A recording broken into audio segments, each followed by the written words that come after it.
Download करें जनमत Haryana app. Manohar Lal सरकार के मंत्रिमंडल में आने वाले दिनों में बदलाव संभव है और विस्तार भी हो सकता है। कैबिनेट मंत्रियों के 2 पद खाली हैं। मौजूदा कैबिनेट में से कुछ चेहरों की जगह नए चेहरे शामिल किए जा सकते हैं। अंदर खाने इसके लिए कवायद जारी है। अलग अलग इलाकों के नेताओं को पार्टी के अलावा हाईकमान के साथ भी चर्चा जारी है। हालांकि किसान आंदोलन की वजह से इस पूरी कवायद में देरी हो सकती है।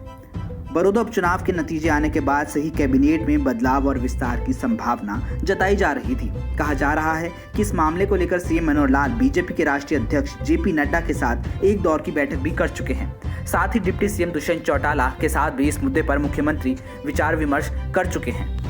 जेजेपी पर भी उनके कुछ विधायकों को कैबिनेट में शामिल करने का दबाव है। संभावना जताई जा रही है कि अगर किसान आंदोलन खत्म होने के बाद हालात सामान्य रहे तो कैबिनेट विस्तार और इसमें बदलाव को लेकर फिर से कवायद शुरू होगी। कैबिनेट विस्तार की चर्चाओं के चलते ही मंत्री पद की लॉबिंग कर रहे हैं और इस पर विधायकों ने चुप्पी साधी हुई है। अंदर खाने मन में बहुत कुछ दबाए बैठे विधायक इसलिए कुछ नहीं बोल रहे हैं क्योंकि वे कैबिनेट में होने वाले बदलाव का इंतजार कर रहे हैं।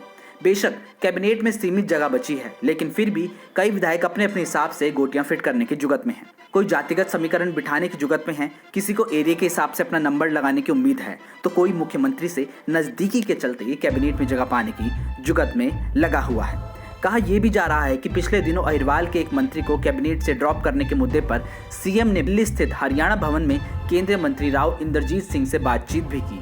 राव इंद्रजीत सिंह ने इस प्रस्ताव को सिरे से खारिज कर दिया। बताते हैं कि सरकार नांगल चौधरी से विधायक डॉक्टर अभय सिंह यादव को कैबिनेट में शामिल करने की कोशिश में है, लेकिन राव के विरोध के चलते यह मामला फिलहाल खटाई में है। अपनी अपनी विधानसभा सीटों से लगातार दूसरी बार विधायक बने हैं, लेकिन राव इंद्रजीत सिंह की वीटो अभय यादव के रास्ते का रोड़ा बन रही है। अभय सिंह आईएएस रहे हैं और उनके पास प्रशासन का अच्छा खासा अनुभव भी है। कैबिनेट में सीएम के अलावा कुल 13 मंत्री बन सकते हैं। वर्तमान में कैबिनेट में 11 मंत्री हैं और 2 मंत्रियों के पद खाली हैं।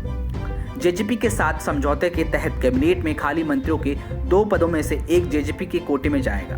मौजूदा कैबिनेट में डिप्टी सीएम दुष्यंत सिंह चौटाला के साथ उकलाना से विधायक अनूप धानक बतौर राज्य मंत्री शामिल हैं, जबकि एक बीजेपी के कोटे का मंत्री पद खाली है।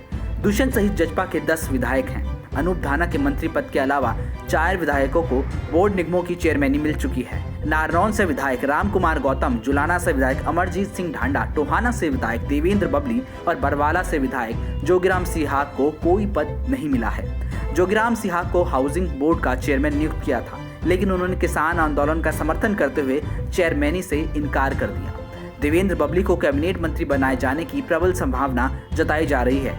वैसे भी जेजेपी की तरफ से सबसे बड़ी जीत तो देवेंद्र बबली ने ही हासिल की थी। उन्होंने तत्कालीन बीजेपी अध्यक्ष सुभाष बराला को चुनाव में हराया था। सुभाष बराला फिलहाल हरियाणा सार्वजनिक उपक्रम ब्यूरो के चेयरमैन हैं और ऐसे में देवेंद्र बबली के मंत्री बनने का रास्ता साफ हो चुका है। अब देखना यह है कि कौन कौन मंत्री पद से सुशोभित होता है और कौन कौन खाली हाथ मलता रह जाता है। ब्यूरो रिपोर्ट, जनमत हरियाणा।